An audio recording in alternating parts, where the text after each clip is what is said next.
Hello and welcome to yet another program in the series The Focal Point. My name is Bat Kakoza. In this week's edition, we take a look at the current hype about people who claim to go underwater to get wealth. Is it real? Are there people who have been there? Well, join me as I make an attempt to look into the spirit world.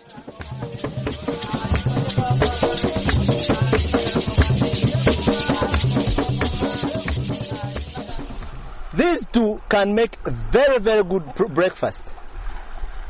But to some people, these two eggs hold a key into Lake Victoria, from where it is believed you can get a lot of wealth, immense wealth, and say bye-bye to poverty. Lake Victoria, the largest freshwater lake in Africa. It is a water mass that stuns beholders and overwhelms fishermen and voyagers. Its raging waves gives it that life-filled impression that creates mysterious powers. Powers that have been known to exist since time immemorial. The powers of Nalubale, the indigenous name of this great lake that apparently refers to the gods therein. River Nile, the longest river in Africa. The voluntary flow of enormous amount of water through irregular terrain creates that force that results into cataracts and rapids, giving it vivid enormous power. The power to devour anything that is not capable of keeping afloat. Behind this apparent force exists some mysterious powers, powers that have been revered and invoked upon by the people since time immemorial.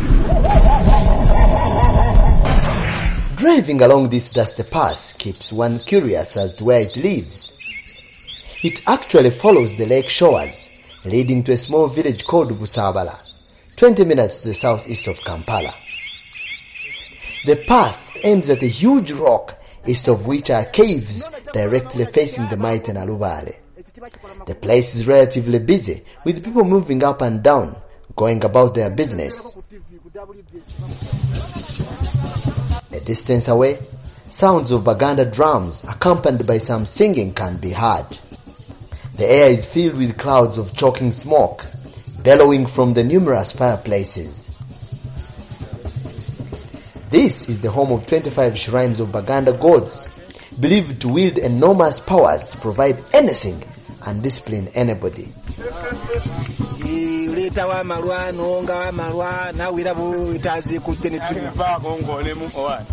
People of different age groups, sizes, status and tribes come here from all parts of the world to ask the gods to solve their problems. Ajja wano bizibu bye bimuleeta nasoma siina mulimu sikola ng'ajja wano ng'akola emikolo gino nga bwe tugibalaze ng'agenda afuna omulimu enkya ng'akomawo ng'ajja yeebaza jjajja mukasa. The Misambwas, as the gods are known, are believed to have come here via the water waves, and that they still sail away from here into the lake and back.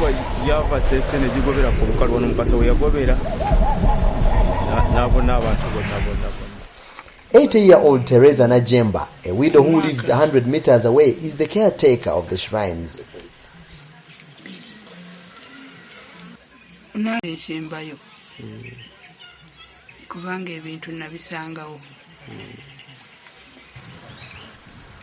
This is a special place for Najemba.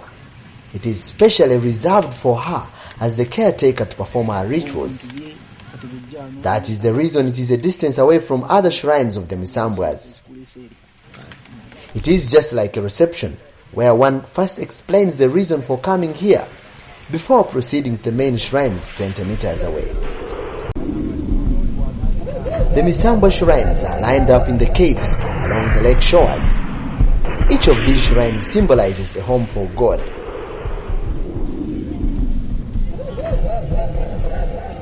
The assistants, worked like priests, explain the functions of the various.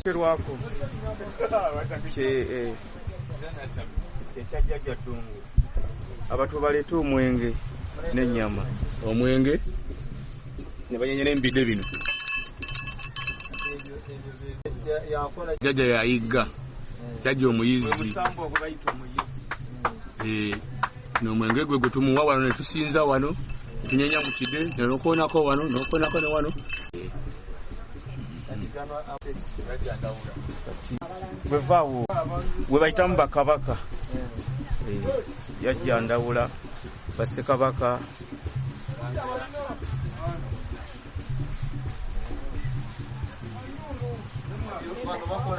baluwa awe wamugaba mikisa amufewo namwe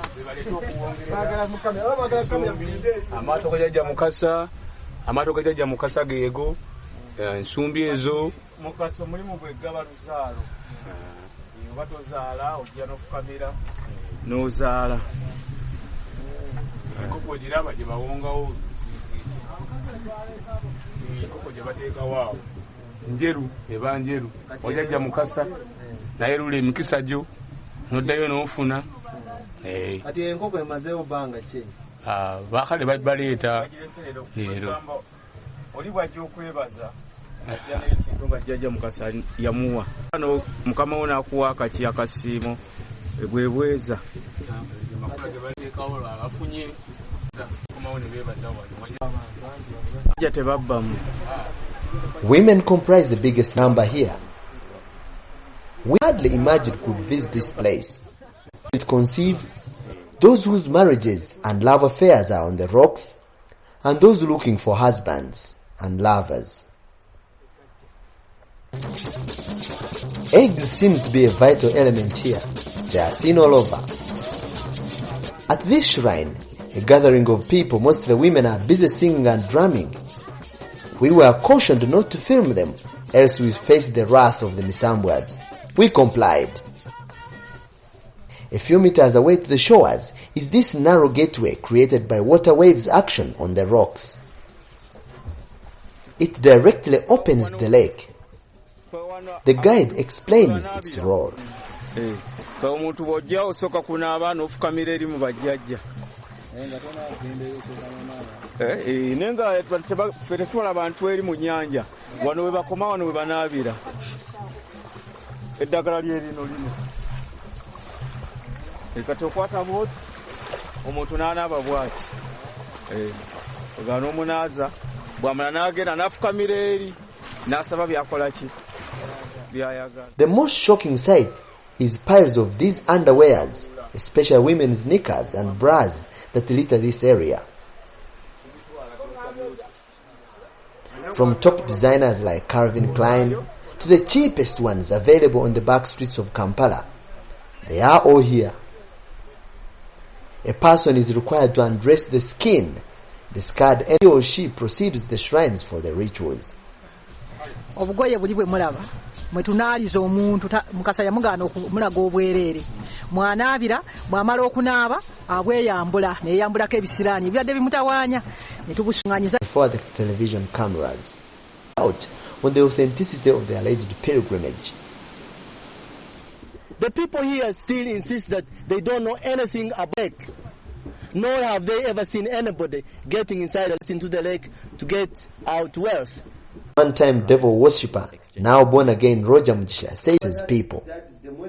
He says the water business is a hoax. This is the same that they are taking them to perform rituals on them, and they just It is very lucrative. they just claim it is a hoax, it is a big lie, and it is not different. I mean, these lies are not new.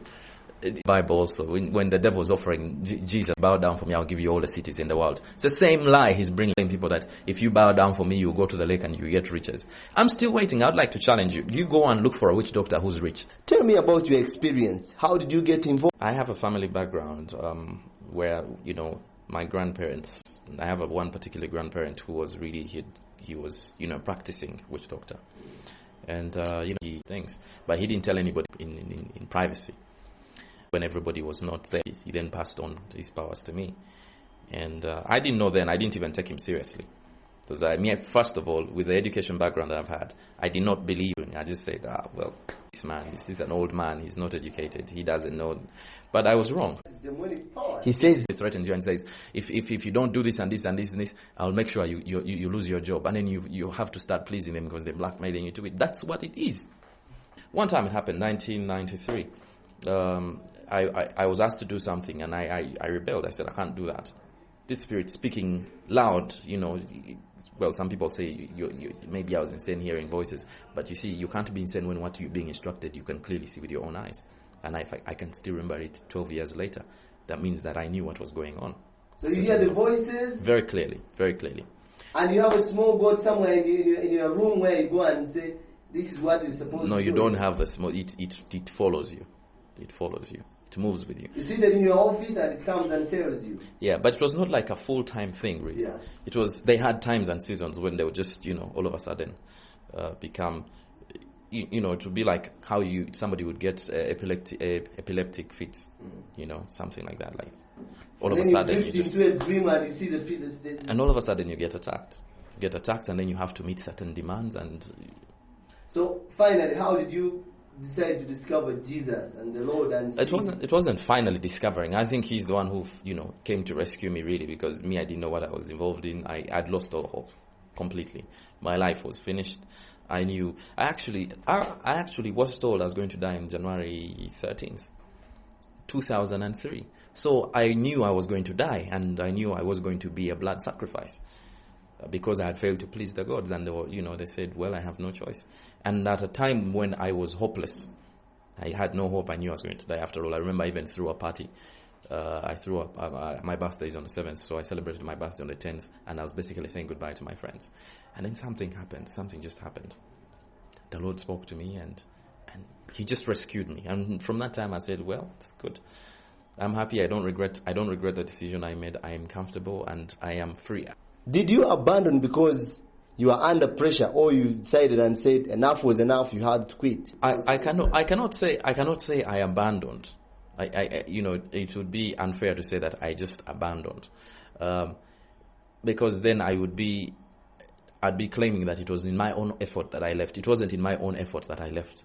I was rescued. That's the best way to put it. I was rescued from a situation because I was helpless as it was. These are spirit beings that were controlling my life. Now let me keep in mind that I had been hearing spirits before. I still can't explain how I was hearing these voices, but when I had this voice, I knew this was rescue point. Okay. Yeah. Some people say that they are alleged that you left because the spirits asked you to sacrifice your parents or your relatives. Yes, that's true. That's very true. And you had nowhere out. No, it's not that they asked me and then I left. No, it had come up as a very big demand, and I wasn't ready to do that. I wasn't ready to do that, and I wanted out, but I didn't have a way out because I had already made certain covenants. Well, the fact that these beings they demand for blood too much, and again, when I read through the Bible, I saw that the Creator of the universe says that the blood of a creature is its life, or the life of a creature is in its blood. So I can understand them being in rebellion and having no other source of life. They need blood to keep themselves going.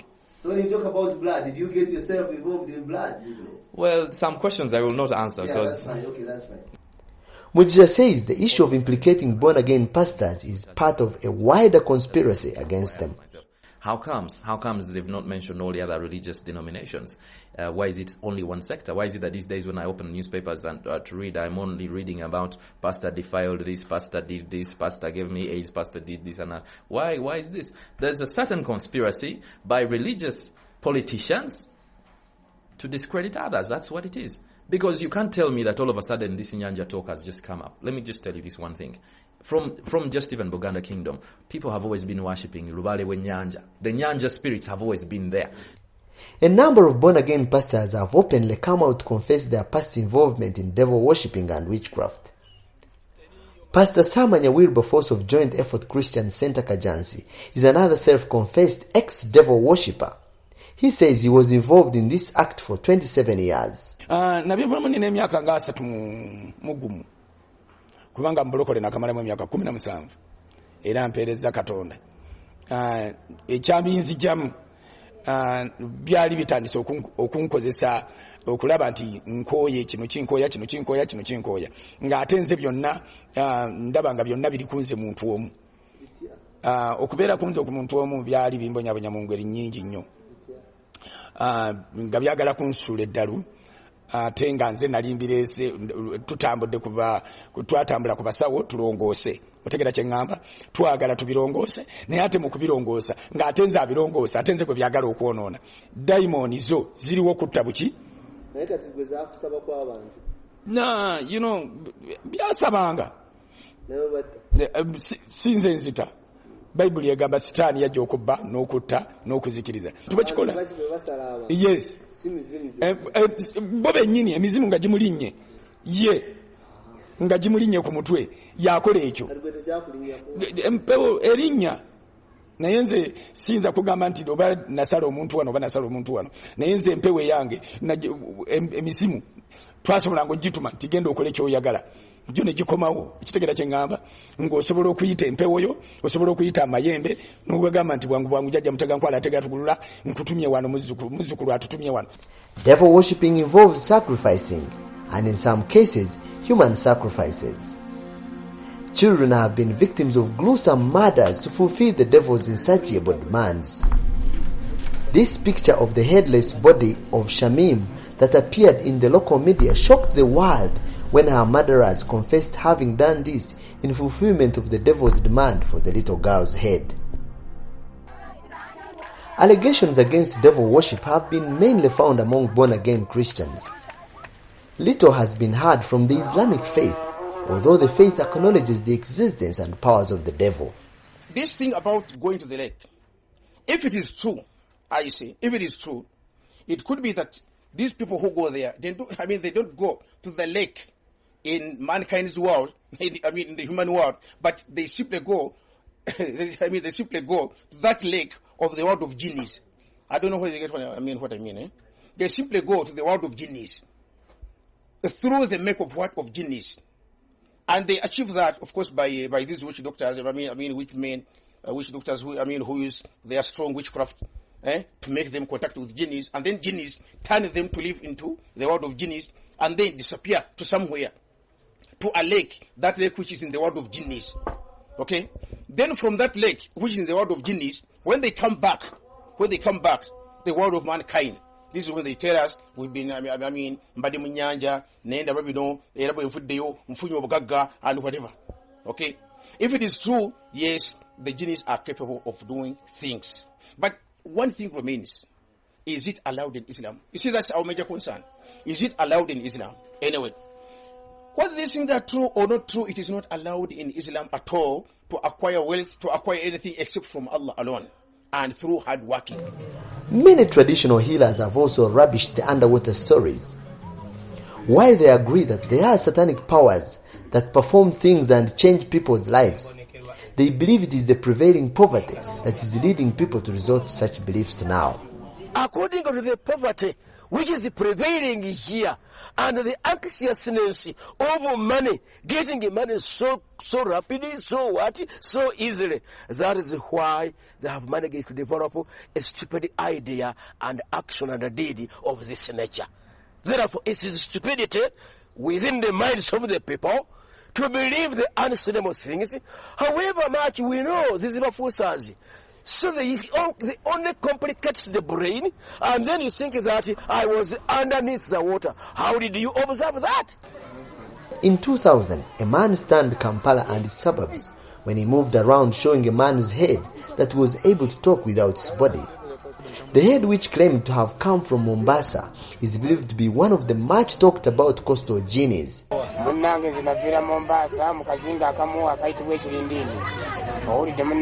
Amanyi agamba ezaawo gye nagajja owulidde munnange otyo kati lwaki ate wajja otya mujjajja okujja ng'oli mutwe gwokka munnange ensonga yantuusa ku kino munnange bwali bwenzi nakwatibwa n'omuka omusajja n'entemebwako omutwe naye olw'ensonga nti nze naliko amajiini age waffe Mombasa oba emisambwa nensobola okusigalawo nga nkyaliwe nti nga bw'ondaba owulidde munnange ekitundu ekyawansi bakisula mu nnyanja Bonya ne zirya kati bw'otambula otya jjajja munnange entambula yange ntambulira mu kikapu nga abavubuka abangaawo bansitudde eyo entambula yange enyangu oli otya munnange nze sirya mmere wabula neeyambisa egirya Bonya omwaka ndiryamu omulundi gumu ati obeerawo otya okubeerawo kwange munnange kasita abazzukulu bange awo bamala okukuba ensaasi n'engoma byonna ngaawo ntuuka wakaweza emyaka emeka kati munnange mpeza emyaka 485.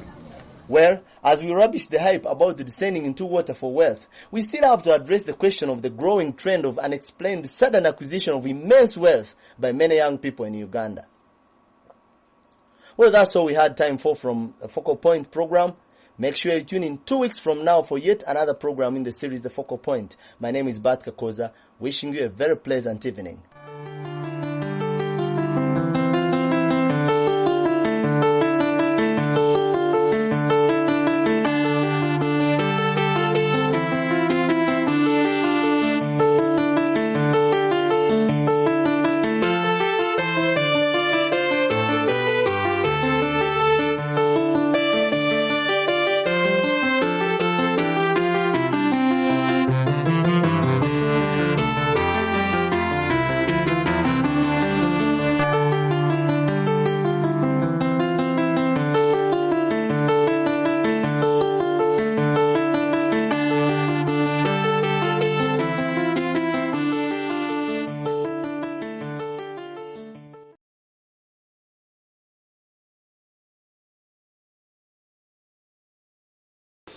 Tommy.